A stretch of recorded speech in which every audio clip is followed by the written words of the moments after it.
देखिए NEP 2020 जो आई है उसमें शैक्षणिक ढांचा जो स्वीकृत किया गया है, जिसको एक्सेप्ट किया गया है, वह है 5+3+3+4। 5+3+3+4 15 साल का यह क्या है ढांचा हो गया। 5 3 8 3 11 4 15, यानी 3 वर्ष से 18 वर्ष के आयु के बच्चों की शिक्षा के लिए यह ढांचा हो गया।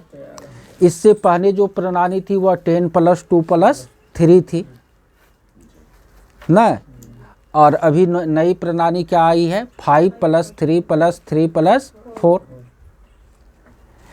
तो इसमें आपको पहला 5 वर्ष को प्रीपैरेटरी स्टेज कहा जाता है। कौन सा स्टेज कहा जाता है ना, या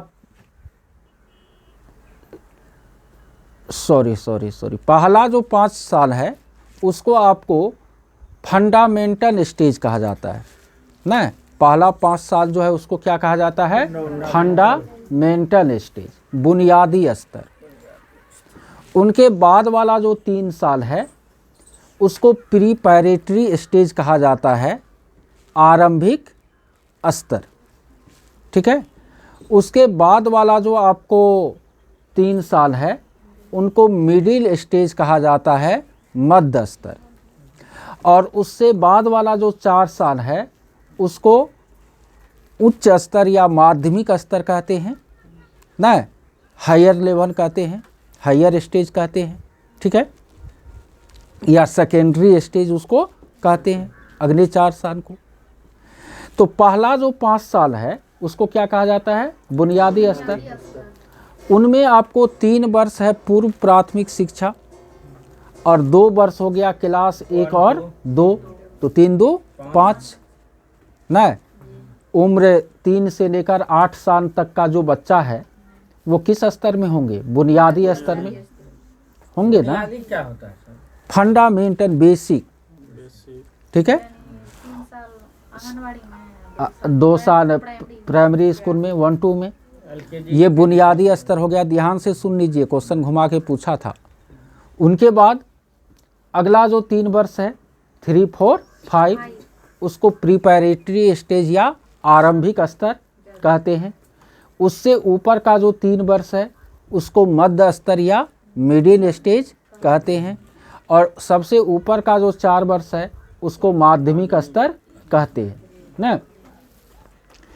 तो बुनियादी स्तर के लिए उम्र हो गया 2 वर्ष के बाद 8 वर्ष तक, यानी 3 से 8। उनके बाद आरंभिक के लिए हो गया 8 से 11, मध्य स्तर के लिए हो गया 11 से 14, माध्यमिक स्तर के लिए हो गया 14 से 18। समझ रहे मेरी बात को।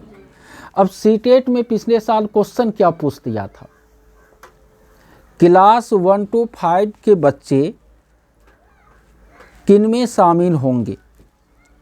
ऑप्शन ए दे दिया बुनियादी स्तर, ऑप्शन बी दे दिया मध्य स्तर, ऑप्शन 3 दे दिया आरंभिक स्तर। अब कूट बना दिया, 1 और 3, 1 और 2, केवल 1, ऐसे करके क्या बना दिया कूट ना।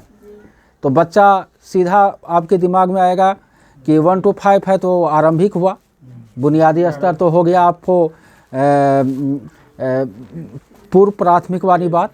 लेकिन आपको ध्यान रखना है कि अब नई शिक्षा नीति में क्लास 2 तक तो क्या हो गया बुनियादी, 3 4 5 हो गया आरंभिक। तो आपको कौन सा कूट चुनना था जिसमें बुनियादी और आरंभिक दोनों हो, उस कूट को आपको क्या करना था, चुनना था। तो 1 से 5 तक के बच्चे किन किन स्तरों में होंगे, बुनियादी और आरंभिक, यानी पहला और दूसरा का बच्चा बुनियादी में और 3 4 5 का आरंभिक में। 6 7 8 का बच्चा यानी उच्च प्राथमिक का जो बच्चा है वो मध्य स्तर में होंगे न, और जो हाई स्कूल का बच्चा है वो माध्यमिक और उच्च माध्यमिक। 4 साल में 2 साल माध्यमिक 9 10 और 2 साल उच्च माध्यमिक स्तर के होंगे। समझ रहे मेरे बात को। तो इस चीज़ को 2-3 शिफ्ट में हम देखे क्वेश्चन कि घुमा घुमा करके पूछा था। तो अब तो क्लियर कॉन्सेप्ट रहेगा कि बुनियादी, आरंभिक, मध्य और माध्यमिक, ये चारों स्तर को आपको क्या रखना है, दिमाग में रखना है। तो इस तरह का यदि क्वेश्चन पूछेगा तो नहीं छूटेगा, है कि नहीं।